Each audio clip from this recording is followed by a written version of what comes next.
আসসালামু আলাইকুম সম্মানিত ভিউয়ার্স, কুয়েত অথবা বাংলাদেশ থেকে যেখান থেকে ভিডিওটি দেখছেন, জাহিদ রিয়েল ইনফো চ্যানেলে আপনাদেরকে আবারও স্বাগতম। খুবই গুরুত্বপূর্ণ একটি ভিডিও নিয়ে আপনাদের মাঝে হাজির হলাম। বর্তমান পরিস্থিতিতে অভিযানের একদম বিস্তারিত কথা বলবো। অভিযান সম্পর্কে এককভাবে ভিডিও আমি তেমনভাবে এর আগে দেইনি। দেখা যাচ্ছে কুয়েতের বর্তমান পরিস্থিতি নিয়ে কথা বলতে গেলে অভিযান, ভিসা আপডেট, অনেক কিছু একসাথে দিয়েছি, আপনাদের কমেন্টের উত্তর সব কিছু একসাথে দিয়েছি। কিন্তু স্পেশালি এই ভিডিওটি অভিযান সম্পর্কেই হবে। অভিযান সম্পর্কে সর্বশেষ যে রিপোর্টগুলো আছে বা সর্বশেষ যে নিউজগুলো আছে সেটাই আমি আপনাদের মাঝে আজকে কথা বলবো। আজকে 14 তারিখ, তো আপনাদের মাঝে খুবই গুরুত্বপূর্ণ কিছু তথ্য আছে অভিযান সম্পর্কে। বর্তমানে খুবই জোরালো অভিযান চলতেছে কুয়েতে। আপনারা জানেন যে 30 তারিখে সাধারণ ক্ষমা শেষ হওয়ার পর থেকে কুয়েত সরকার এমনভাবে উঠে পড়ে লেগেছে, 85,000 অবৈধ প্রবাসী বর্তমানে কুয়েতে অবস্থান করতেছে। তাদেরকে ধরার জন্য জোরালোভাবে অভিযান চালানো হয়েছে। তো সর্বশেষ রিপোর্ট অনুযায়ী অনেক দিক থেকে তথ্য পাওয়া যাচ্ছে যে সর্বশেষ রিপোর্ট অনুযায়ী প্রায় 20,000 প্রবাসী আটক করেছেন এ পর্যন্ত। শুধু এখানে অবৈধ প্রবাসী না, বৈধ প্রবাসীও এর ভিতরে আছে হিউজ পরিমাণ। দেখা যাচ্ছে অবৈধ প্রবাসীর চাইতে বৈধ প্রবাসীর সংখ্যাই নাকি বেশি, এরকম একটা তথ্য পাওয়া যাচ্ছে। এখন পর্যন্ত নিশ্চিতভাবে পুলিশ বা সরকারিভাবে কোনো রিপোর্ট পেশ করা হয়নি। যেগুলো বলা হচ্ছে এটা আসলে নানা জায়গার থেকে তথ্য পাওয়া যাচ্ছে, সেটার উপর ভিত্তি করেই কথা বলতে হচ্ছে। আর বর্তমান পরিস্থিতিতে প্রতিনিয়ত কিন্তু অভিযান চলতেছে, এক এক দিন এক এক জায়গায় কিন্তু অভিযান পরিচালনা করা হচ্ছে। আর বিশেষ করে যারা খাদেম ভিসাতে বর্তমান কুয়েতে অবস্থান করতেছেন, খাদেম ভিসা বা খাদেম ফ্রি ভিসাতে, তাদের জন্য বর্তমান সবচেয়ে কঠিন পরিস্থিতি যাচ্ছে। আর অবৈধ প্রবাসী বর্তমান কুয়েতে 85,000 বাকি ছিল।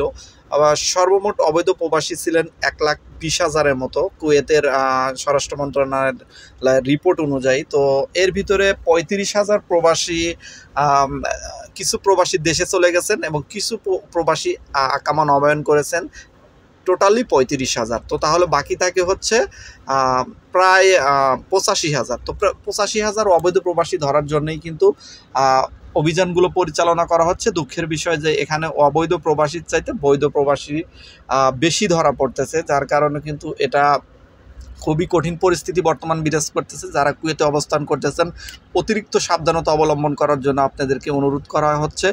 বিশেষ করে যারা বাইরে কাজ করেন তারা অতিরিক্ত সাবধানতা অবলম্বন করবেন এবং যেখানে রিস্ক আছে, যে জায়গাগুলো রিস্ক আছে সেখান থেকে এড়িয়ে কাজ করার চেষ্টা করবেন। যেহেতু কুয়েতে অবস্থান করতেছেন, কুয়েতে আপনারা এসেছেন অনেক টাকা খরচ করে, তার মানে আপনাদের অবশ্যই কিন্তু কাজ করতে হবে।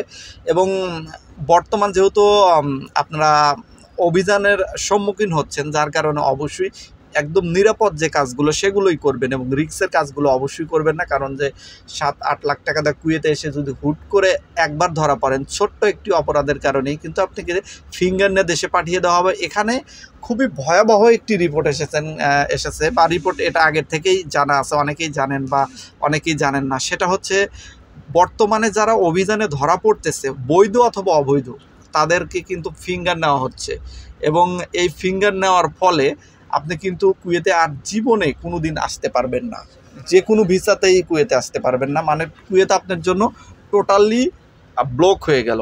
এবং শুধু কুয়েত না, শোনা যাচ্ছে যে আরও 5টি দেশে আপনারা আসতে পারবেন না। তার ভিতর উল্লেখযোগ্য আছে সৌদি আরব, আরব আমিরাত, কাতার, ওমান, আরেকটি দেশের নাম শুনছিলাম। তো টোটালি 5টি দেশে কিন্তু আপনারা 5 বছরের জন্য নিষিদ্ধ হওয়ার একটা কথা শোনা যাচ্ছে।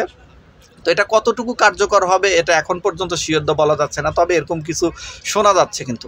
তো প্রিয় ভাই বোনেরা যারা কুয়েতে অবস্থান করতেছেন, অবশ্যই আমার পক্ষ থেকে আপনাদেরকে অতিরিক্ত সতর্কতা অবলম্বন করার জন্য অনুরোধ করা যাচ্ছে। এবং যারা অবৈধ প্রবাসী আছেন, বিশেষ করে যারা অবৈধ প্রবাসী আছেন ভাইরা, আপনারা দেখেন অনেকেই এমন আছেন কুয়েতে যে 10 বছর 15 বছর হলো অবৈধভাবে কুয়েতে অবস্থান করতেছেন, দেশেও যাচ্ছেন না, আপনারা একের পর এক থেকে যাচ্ছেন। দেখেন ভাই, আসলে টাকার লোভটা মানুষের খুবই কঠিন পরিস্থিতি। এমন এমন প্রবাসী আছে কুয়েতে, অবৈধ প্রবাসী, যারা বাড়িতে কোটি কোটি টাকার মালিক হয়ে গেছেন, কিন্তু তারপরেও কিন্তু এই যে সাধারণ ক্ষমা দেওয়া হয়েছিল, চাইলে তারা চলে যেতে পারতো, কিন্তু যায় নাই। কারণ তারা এত পরিমাণ টাকা ইনকাম করতেছে বর্তমানে, যার এই টাকা রেখে চলে যেতে তাদেরকে খুব কষ্ট হচ্ছে। কিন্তু সত্যি কথা এটাই যে এবার যেভাবে জোরালোভাবে পদক্ষেপ নিয়েছে, একটিও অবৈধ প্রবাসী আসলে কুয়েতে থাকতে পারবে বলে মনে হচ্ছে না।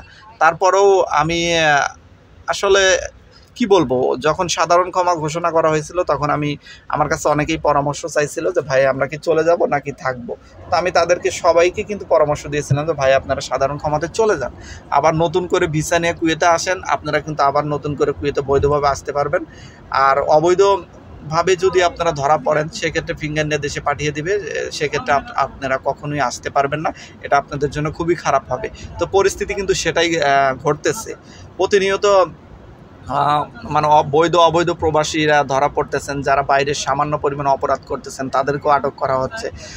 যদিও অবৈধ প্রবাসী এবং যারা আইন অমান্য করেন, তা বিশেষ করে নেশাদার দ্রব্যের সাথে জড়িত আছেন বা কোনো রকম জুয়া বা অন্য যে প্রতারণামূলক কাজ আছে সেগুলোর সাথে জড়িত আছেন, তাদেরকে ধরার জন্য কিন্তু অভিযানগুলো জোরালোভাবে পরিচালিত হচ্ছে। কিন্তু এখানে দুঃখের বিষয়, সবচেয়ে যে বিষয়গুলো আপনাদের দৃষ্টি আকর্ষণ করছি, সেটা হচ্ছে যারা বাইরে কাজ করেন বা বাইরে গিয়ে নানা রকম সমস্যার সম্মুখীন হচ্ছেন, তাদেরকেই কিন্তু ধরা হচ্ছে বেশি।